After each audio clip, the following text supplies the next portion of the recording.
Are we ready to start? We are. Okay. You're ready. All right, I'm ready. Don't speed you on. All right, so the outline is to go over the drought status, the demand status, water supply status. We'll review our current water supply strategy, and then our water conservation supervisor, Madeline Ward, will be giving an update on the water conservation program. So this is our updated chart from federal agencies that put together a U.S. drought monitor. And as you can see, our area is in severe drought, and the rest of the state is starting to look a little dry as well. We now have the 7 driest consecutive years on record in the Santa Barbara region, which makes it the new drought of record. And the city remains in our drought emergency that we've been in since 2015. This is a chart showing this is our pre-drought estimated demands. The blue line is our target for water conservation, and the red is our actual conservation based on a 30% target. So for the month of August, we had 29% conservation, and our 12-month running average is at 31%. This chart shows our water sales by revenue by month. And I think overall for the year, we came in above target on our revenues, even though there were just a couple months where we came in a little low, but overall we've been coming in higher than projected. Water supply status. So Gibraltar, as of September 17th, was at 3,700 acre feet, roughly. We did get the results in from our latest bathymetric survey. We've been doing these every year now because of the fire issues. Our latest survey shows a capacity of about 4,300 acre feet. That's a loss of 654 acre feet since last year, primarily due to the Thomas fire impacts.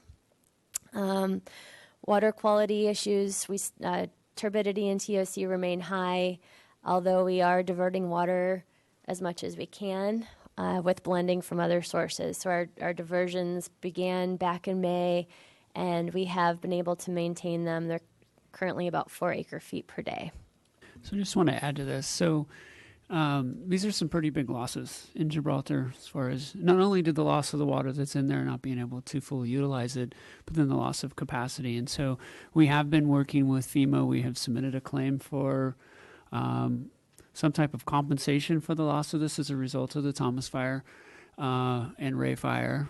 And this is substantial. And so it was really great. Cal OES wrote a very nice letter to FEMA saying, this is significant. You need to pay attention to that. And we're going to be reaching out to our local representatives, Carvajal's office and Feinstein's office, to also see if they'd be interested in writing a letter of support. I mean, at the end of the day, we've only seen 1 year of damage. I mean, the Thomas fire recovery is going to take multiple years. It is easy to see a 20% loss of supply in Gibraltar as a result of this. And so we've been working on quantifying the cost of that. Whether that's sediment removal from Gibraltar, whether that's some permanent wells in Gibraltar to help be able to mitigate for some of that, or whether that's moving some of that impact to desal. So we're looking at all those different options and working with FEMA to see what is most palatable for them as far as potentially offsetting some of these damages. But this is big. This is big for us. Absolutely. And we really only had one storm event following the Thomas fire, that February storm. And it's when the storms come in. I mean, now we're in a place we would love to have some rainfall, but when the storms come, that's when we start to see the damages resulting from the Thomas fire. After the Zaka fire, I believe we lost about 2,000 acre feet of storage in 1 year from our Gibraltar capacity. So it's a big deal. All All right, so Sorry, if I may ask a question. So all of that is national forest area, right, around it? And so talking with them to see what they can do for protecting the watershed more with some buffers right by the recipient areas, that might be useful, no, to see what opportunities there are there, no? Because they have to manage that, but talking to them. correct. Yeah, it is. A lot of things are somewhat outside of our control because they're federal lands. But COMB has actually, they're going to be discussing on Monday, they're looking into a water quality and sediment management study for the Kachuma watershed, which Gibraltar is part of that watershed, and there might be something that comes out of that study that we could learn from that would be helpful for seeing the watershed scale improvements that can be done. So Kachuma is currently at 61,900 acre feet. It's about 32% of capacity. The city has about 7,000 acre feet stored at Kachuma. And downstream water rights releases recently stopped. I think it was September 15th that was the last day. And so the total release was 8,060. That is less than what the downstream interests said they were going to release. I think they promised to keep it under 10,000, and they did. So that was great. And so right now our projections for the emergency pumping facility are right on, and actually probably a little bit better than we thought they would be. If conditions remain dry next winter, COMB has estimated that the emergency pump facility would need to be operational by summer of 2019. I just got a request this morning for updated supply projections from us because I'm sure they want to reassess, and they're continually monitoring the lake projections to assess the timing of when that facility will be needed. Next winter sounds kind of off there already. We're kind of like this winter, aren't we now? That's it's correct, pretty much Mr. almost Chair. October. You might want to October just play 1st with that is word. Yeah. October 1st is the new water year. I have to Still makes me think it's sometime off in the future. The this problem is, winter.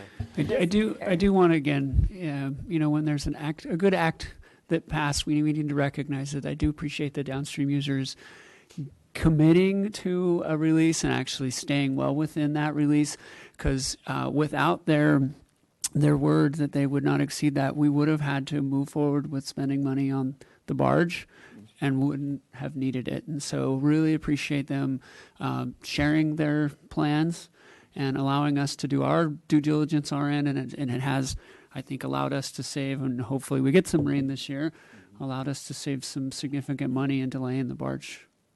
So I do appreciate that, and I know Councilmember Sneddon was involved in working with our downstream users on that, so appreciate that. Just a question that prompted my thought. A year ago, they did this extraordinary release.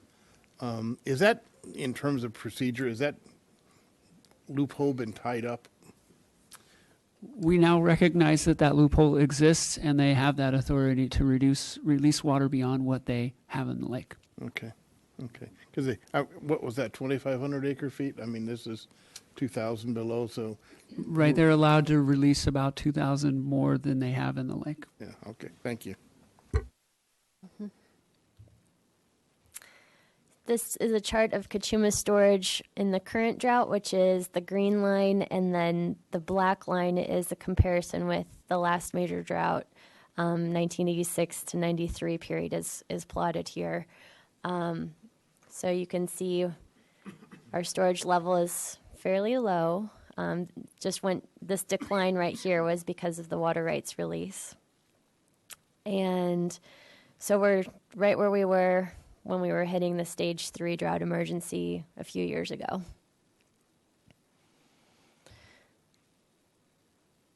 2019 Kachuma allocation, Kachuma member units submitted a joint request of a 40% allocation. This was based on modeled available supply, and a letter was sent to the county on June 18th with our request. The county requested an extension prior to submitting our request to Reclamation, and then subsequently sent a letter to Reclamation requesting a zero allocation. And they provided some charts associated with that, which essentially any available supply for water beneficial use, they show as evaporation and just allowing for more years of evaporation in the lake. We didn't agree with that assessment and actually think that they did not follow the contract, the Master Water Service contract that we have, where they are acting as our agent. And their obligation was really to submit the joint request of the member units for the 40% allocation. So where we are right now is the Bureau ended up issuing a 20% allocation on August 17th and said that they would reassess conditions next spring. I've asked the Bureau what they would like to see differently in the modeling and the projections, because really we're going to show the same thing, that there's a available supply for 40%, potentially more, and they did not really respond to that. So we are a little confused, and we're internally going to be discussing what to do about this, because we do feel that the county did not follow the contract in this case. Imported water, continue to maximize our delivery to Kachuma of 280 acre-feet per month. City's imported water available, we have about 45 acre-feet in Kachuma, so it's the end of the summer, so we don't have a lot of state water stored. After going through the summer months, what happens in the winter is we end up building up our storage and then using it in the summer. So it's a little low right now, but I expect it'll get built up again. San Luis Reservoir, we have about 1,250 acre-feet for the remainder of this calendar year. That includes the DWR final allocation of 35%, as well as our supplemental water that we purchased, which was 1,500 acre-feet from Mojave Water Agency this year. And then I just have a note in here that if conditions remain dry this winter, then we will need to look for additional supplemental water purchases. We're currently it's looking like we would need about 2,000 acre-feet. So we have budgeted for that purchase in the water fund for FY19. Our water debt is currently 3,700 acre-feet. That would have to be paid off over a number of years. Sorry, that water depth is to whom? It is a combination of agencies. It's mostly with AVEC, Antelope Valley East Kern Water Agency, and now we have some water debt with Mojave Water Agency. Well, before you leave that slide, so if you got to that point where you needed the 2,000 acre-feet, is there pipeline capacity to bring that over a period of the time you need it? Mr. Chair, that's based on a 30 to 35% allocation from DWR. So it's to fill the pipe for that remaining 65%. If we have a higher allocation from DWR, we wouldn't have to purchase that much. So but if you need that, there's room on that pie slice of that pipe. Mm-hmm. Yeah. Okay. Mr. Chair, you lost me in the arithmetic on 1,250 acre-feet in San Luis, included the 1,155, 2018, and supplemental, and the supplemental being 1,500? Mm-hmm. Yeah, so some of it's already been delivered to Kachuma. I probably could make that more clear. Some of it's already been used. Mm-hmm.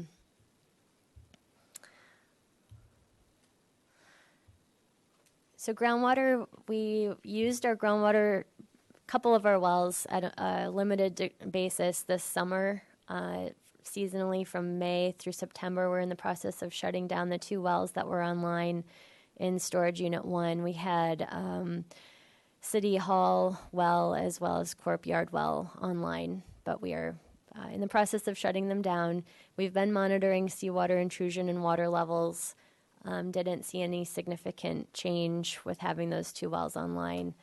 And we're also reviewing our final USGS report that we received. It's a modeling study that's been underway for quite some time, and USGS recently finished it. And it looks at our sustainable yield of the groundwater basin over a 10-year period. So I'll be updating our supply projections in the coming months based on the new information in that report. Our desalination project, the plant continues to operate in full production, and we had a public open house event in August, which was a huge success. I think it went really well. We had a great turnout for it, and Madeline Ward and Mariana Cruz did a great job organizing the event. It went really smoothly. So it was, I don't know if you have anything else you wanted to say about desal. Yeah, it was, I might have told you all, we had just an overwhelming response and interest in that. So we are working on trying to set up tours going forward. Right now we're trying to keep just sensitive to workload and staffing, trying to keep them probably weekdays, the afternoon, something like that is what we're talking about. But yeah, it's just really good. I mean, we got really positive feedback. It was nice to have the community come out and see what's going on there.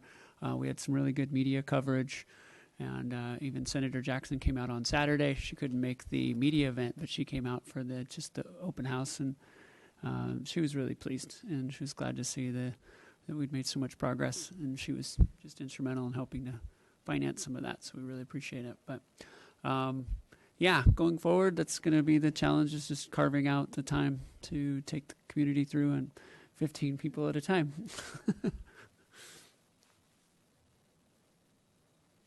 Recycled water, our plant is currently operating with a maximum production capacity of 1.7 MGD.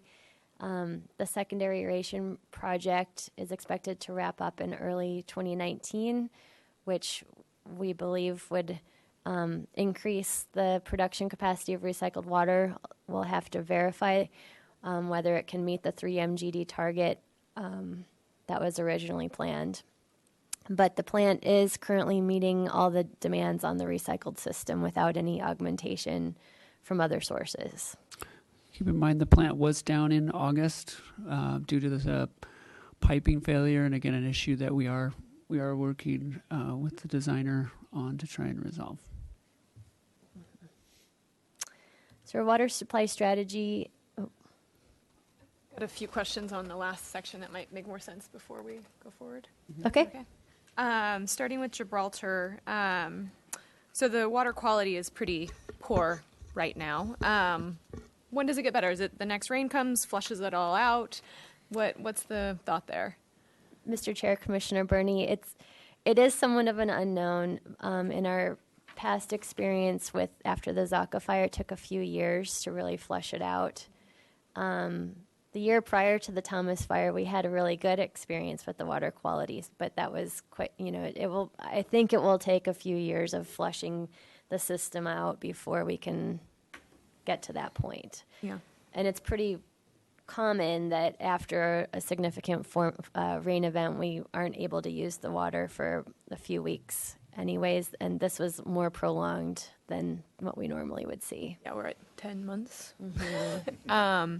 So to Dr. Keller's point, I remember at one point, it might not have been the Thomas fire, it might have been a different fire. We actually applied for a grant with the Forest Service to help manage the land around, I think it was Kachuma, and were denied.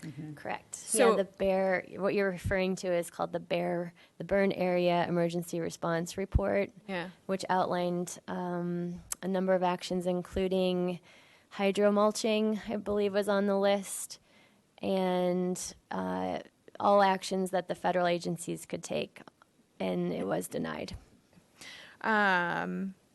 As we lose capacity in Gibraltar, just keeps me thinking about the pass-through agreement. Can we get just a quick update on where we're at with the pass-through agreement?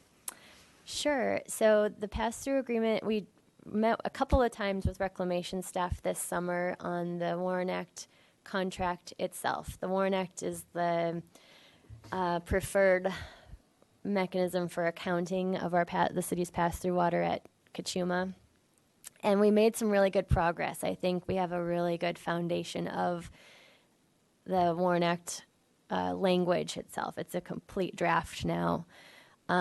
We are getting held up on the environmental side. So Reclamation is not willing to finalize the environmental assessment given some of the activities on the biological opinion right now for the Kachuma project. So we're kind of on hold in terms of the environmental process. Until the BO is done, the biology, is that right?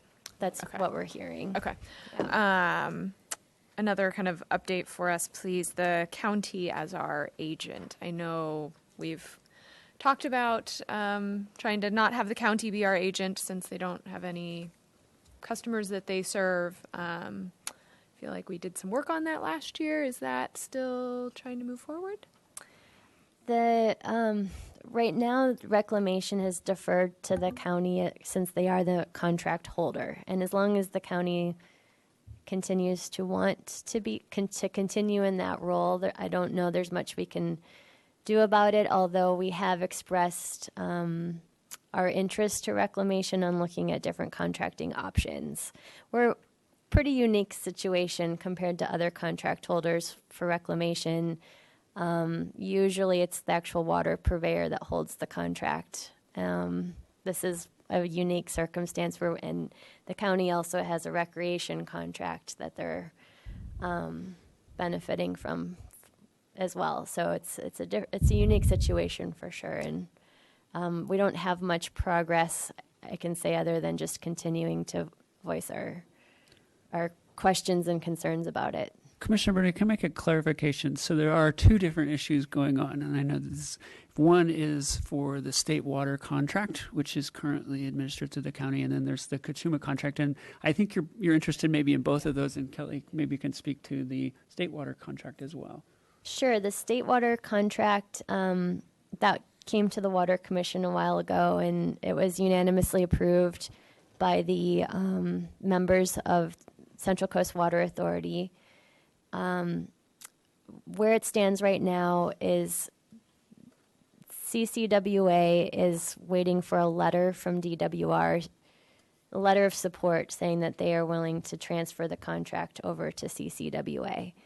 And that letter of support is important before going to the Board of Supervisors to discuss the issue. So that's on hold as well, pending this letter from DWR. And that's the one I was thinking of. Thank you for the clarification. Okay, 2 quick points on the report. In the desal, note about the desal tours, it says it's a great success. All the tours were full. It'd be great to know how many people went. Not, you don't have to tell us right now, but Commissioner Bernie, it was 203 people. nice. Yeah. I think that'd be a great thing to add to the report. And then recycled water. We have a line that says the recycled water plant has been meeting customer demands. It has not. In June, July, and August, we blended. In July, it was almost 100% blend. So that's 120 acre feet in July, plus it looks like another 60 in June, and August, maybe another 40. I think it's important that we're really clear that we're having problems with this recycled water facility, especially as people are trying to increase recycled water. We're not there yet. So I think we need to update the report to reflect the fact that it's actually not meeting customer demands. At the moment it is, but it hasn't been all summer. Could I just ask that? So Commissioner Bernie, I think that's a great point. There is in the next sentence, it says the plant was shut down periodically in the summer of 2018 due to unexpected pipe failure. So what you're looking for is revising the first sentence to say maybe has mostly been meeting customer demands. Sure. Okay. Yeah, that's fine. Because, for you, it maybe means that we shut down the plant because of pipe failures. It means that there wasn't, we had to use blend, but there's no comment in here. And somebody who doesn't live in this doesn't know that we were blending for the majority of the summer. Majority of the water, I don't actually know if we should say majority of demands, because during the summer it wasn't. So since 2015, we haven't had an incident until this summer. and I believe it was about 100 and between 100 and 200 acre feet that we used from blend water. Yeah, I mean, it was definitely at least 200 because it's at least 120 in July alone. So, I mean, I just think we need to be, I mean, okay, yes, majority since 2015, but we're still But you also could just be descriptive. Yeah. And indicate that, in fact, we had met the demand to this point, then we had problems, and we had to blend. Just say what happened. Yeah, yeah, I just think we shouldn't glance over the fact that we've been having problems this summer with the, And it doesn't. And again, I like the comment. It sends a message to those other people that are wanting us to expand that service. Well, we're not quite there in what we've got. So it is just being consistent with what happened. Good comment. okay. Thank you very much. Thank you. I'll pile in. So what that paragraph also begs me to ask too is, what are we going to do with the extra 1.3 million gallons a day come spring? Because we don't have ability to deliver that to somebody who needs it right now, right? We're running at demand, and our demand is our existing purple pipes. And so we're going to get up to 3 million gallons per day, hopefully. So what are we doing to use that? Well, that's a great question. We wouldn't send it through treatment, so that would probably go out to the ocean until we can use it. I know that Mr. Hagmark's been discussing with a couple of agencies, La Cumbra Mutual Water Company and also Montecito Water District have expressed interest in buying recycled water that would be surplus to what we need, and really looking at temporary agreements while we have the surplus, because in the long term we may actually want to use that recycled water for ourselves. We've been Both of those examples would involve new pipe, though? They would involve new pipe. At others' expense. At others' expense. Right. Because we're interested in seeing what happens with potable reuse, direct potable reuse, before we would extend any of our pipelines any further. I eventually think this is an exercise in futility, too, because we should be going to potable reuse, but that could be 20 years from now. Right. God help us. Okay. Can I back up one on the groundwater, too, then? I'll chime in on that one, too. So one of the fun of this month's agendas that got me to reacclimate myself was SGMA. And SGMA actually has a definition of sustainable. And I'm just wondering, as a very low priority basin, are we still subject to SGMA's definition of sustainable yield in a groundwater basin? Yes, we are. It's So I'll paraphrase, and then you tell me how we're doing. Okay. But the paraphrase is that a sustainable yield has to be offset by a natural replenishment of that yield in conjunction with enough to keep the pressure present to push off saltwater intrusion. And I guess my question would be, my perception would be that can't possibly be the case over the last 7 years, is that our amount of water in the groundwater basins is probably on a downward trend, and not once have we been, have we seen nature successfully replacing what we're taking from there as a yield. Does all that sound right? Yeah, I hear what you're saying. It's, even the last drought that we had back in 89-90 period, the basins were pumped really hard. And there was seawater intrusion that occurred, which took almost 20 years to completely get rid of. And so our starting point going to this drought was pretty good because we had recovered from that situation. We have been monitoring seawater intrusion, and our goal has been to keep it on the other side of the 101. That's kind of our boundary of acceptable seawater intrusion, where it wouldn't be harming our wells. So that's something we've been watching, and we have not seen it cross the 101 at this point. But that was half of them. There's the way I read the definition of sustainable, there's also a requirement that you can't take more than natural nature is putting back into the system. Right. And it doesn't say for 1 year, it doesn't say for 20 years. I get that little gray area too.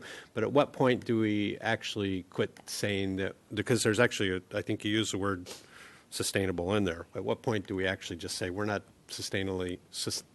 at managing that groundwater in a sustainable manner? I think we have to look at the long-term balance, because if you look year to year, absolutely we're pulling out more than the recharge that's coming in, but that recharge has accumulated in storage over a number of years. Right. And so what we're doing right now is pulling from the storage balance, and that's always how we've managed our basins, is during droughts and emergencies we pull from groundwater, and then when our surface water is available, we reduce our pumping. We really don't pump very much at all. We're still in the same dynamic, If right? surface water doesn't ever come back to what it used to be, we might have to use our desal plant to help our groundwater basins recover. Well, and that's one of the reasons that we did do desal, and that's one of the reasons that we purchased a whole bunch of water, is because we knew the groundwater, we didn't want to take below a certain level. Now, those were very much I agree. calculations No, that I the get that, commission- but I guess what I'm saying is we're committed to never recharging our groundwater to the levels that it historically has been if the drought situation doesn't improve. We've been very careful not to overutilize our groundwater basins during the current drought. I think we've been, fairly conservative. We haven't pumped nearly as hard as we did in the last one, because we do want to preserve that supply as long as we can. But there is going to be a point, if the drought goes on for 10, 15 years, then we won't have it as a resource, and we'll have to rest it for a while. Fair enough. We have been looking at artificial recharge through surface injection wells, which maybe even our desal water could be used to help with that. But it would have to be a pilot program before we really expand the number of wells that we're willing to go through that program with. Okay, thanks. Mr. Chair, what you'll also notice, Kelly's already started to work at the next update to our water supply strategy, and it is taking on more of that mindset that our groundwater basin just isn't just a drought. What if this would just be our new condition? And so I think you'll start to see that in some of at least our approach to the groundwater basin. It's more, as the water accrues in there, we're going to draw it back down, but we're going to kind of manage it now, kind of going forward at kind of a sustainable level, rather than letting it fill all the way up and then drawing it back down idea. So that is more of the mindset that we are taking, assuming this is our new normal. Thank you. Sorry to go off on a tangent. Just on that, so are we using recycled water for some of the saltwater intrusion, keeping that back? Commissioner Keller, we did look in that in our potable reuse study, and it did not come out to be cost-effective way to do it. But happy to share that study with you, and we can walk through that. Mm-hmm.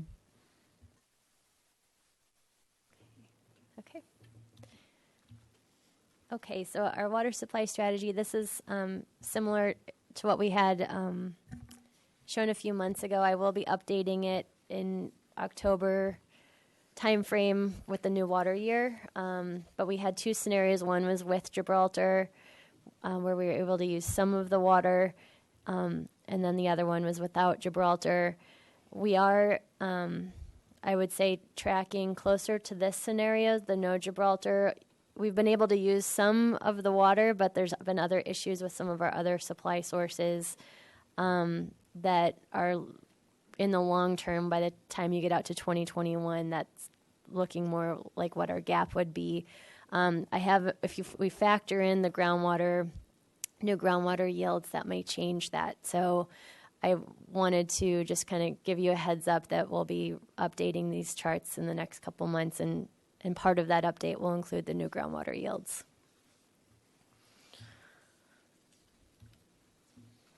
Okay.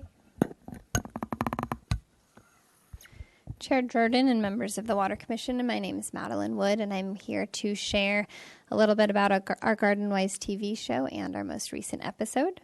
So this is our 30-minute garden show about sustainable landscaping. It began in 2006, and to date we've produced 34 episodes. The show is produced by City TV, along with City Water Resources, the County Water Agency, and Goleta Water District. And episodes can be viewed on YouTube, Cox Channel 18, Cox Channel 20, or Comcast Channel 23. Our most recent episode is titled, I'll Take Plants for 400, Alex. And highlights from the episode include a thrilling game of Waterwise Jeopardy in which contestants compete with their irrigation and landscaping knowledge with our host named Alex Trebeck. We also learn how to design and maintain a Firewise garden that both saves water and helps protect your home from wildfire with wildland specialist Ann Marks and local garden designer Ariana Jansma. There's also a design segment with local landscape architect and author Billy Goodnick, and he teaches us how to pick out plants to purchase at Seaside Gardens. And lastly, there's an episode with Oscar Carmona, who's the instructor for the Green Gardener program, and he instructs us how to plant an insectary, basically, a garden that will attract beneficial insects, and that's with Corey Wells at Lotus Land. And we're here for any other questions you may have. Questions, comments? Go ahead. Just a small one. In the report under conservation efforts, you've got the July number for conservation, but not the August number. And I think I saw the August number on there, so it's just update.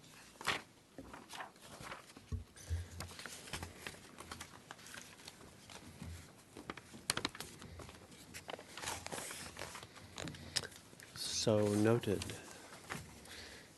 Nothing else from Ms. Dyer? All right, you're off the hook.